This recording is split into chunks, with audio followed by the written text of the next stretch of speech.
Hey everybody, today I don't have any specific review for you and this video is not a list of some sort.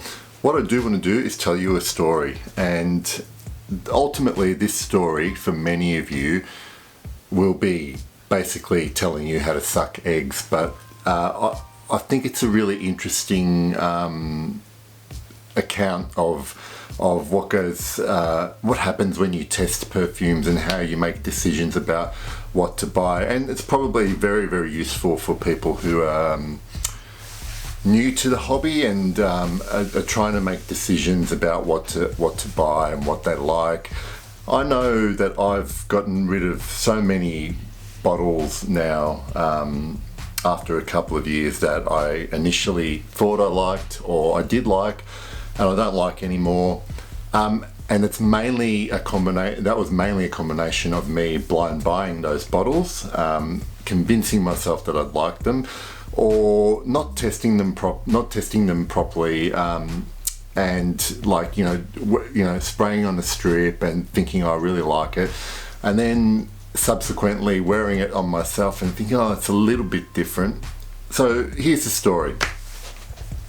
Last week I went into a department store that sell a whole range of designer, and they have some niche fragrances there as well. Now there's a couple of niche fragrances that I wanted to test. One was Honey Oud by Floris, London, and the other one was Eau Duelle Eau de Parfum by Diptyque. So the Honey Oud I've had on my mind for quite a while, and it was based on a few times me smelling it on a test strip and thinking, wow, this is just really gorgeous. On those test strips I got lots of honey and oud. It was just exactly what I imagined it to be, and it just smelled great on those strips. Whereas I had smelled Eau Duelle before, probably the EDT version, but I'm sure I'd smelled the EDP version as well, again on strips, and I just found it on the strips to be a bit of a well-made but kind of plain, boring vanilla scent.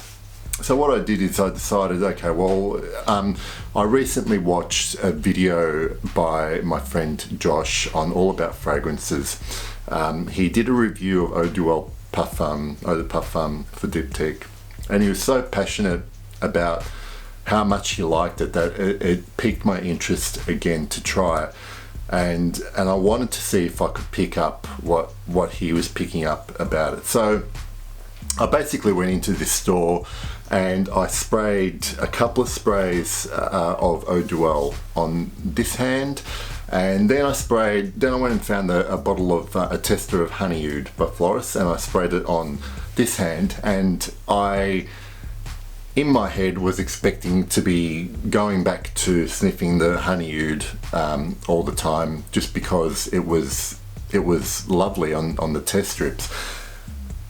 But what happened was that on my skin, Honey Oud, although the opening was lovely and I got what I was getting on the test strip, once it started to develop on my skin, it kind of turned into a nicely made but rose oud combo on my skin again. So I already have a few of those type of scents, and after a few hours on my skin, I decided that I didn't need Floris London Honey Oud in my life, because it wasn't unique. It was lovely, but I already have fragrances like that in my collection that I love.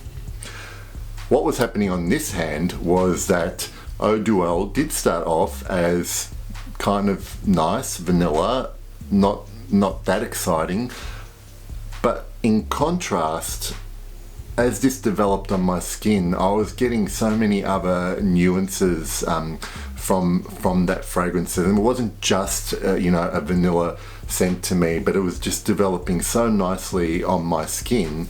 And the summary of that is that I am now really wanting a bottle of Eau Duelle Eau de Parfum from Diptyque, and I've forgotten all about Honey Oud. What's the moral of the story? I think it's probably pretty obvious, is that I in the past might have been impetuous and got a bottle of the honey oud, ignored the Eau Duelle, and then been not quite satisfied with the florist bottle. Whereas now I know what they both smell like on my skin, and I really want that diptyque now. Thank you, Josh, for making me try it again. It was just beautiful. So wherever possible, always please try and test stuff on your skin. Especially we're talking about here in Australia, that florist bottle would have been around the $300 mark, and diptyque is considerably cheaper than the florist, not by much, but to me, I could have spent a lot of money on a scent that I didn't like if I didn't test it to that extent. Obviously, in an ideal situation, I would have gotten samples and I would have tested them in a variety of environments or circumstances, but what I got on my skin on that particular day was good enough for me to know that one was not for me and one was certainly one I want to explore further with. So that's really all this video is about. Just a little bit of a story about the merits of testing on your skin and letting it develop on your skin, because what's good on somebody else is going to be different on you, and not always, but most of the time it probably will.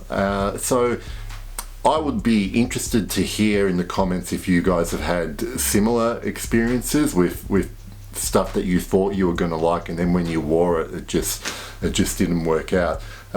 Please let me know, and I hope you enjoyed that little story, and thanks for watching. See you later.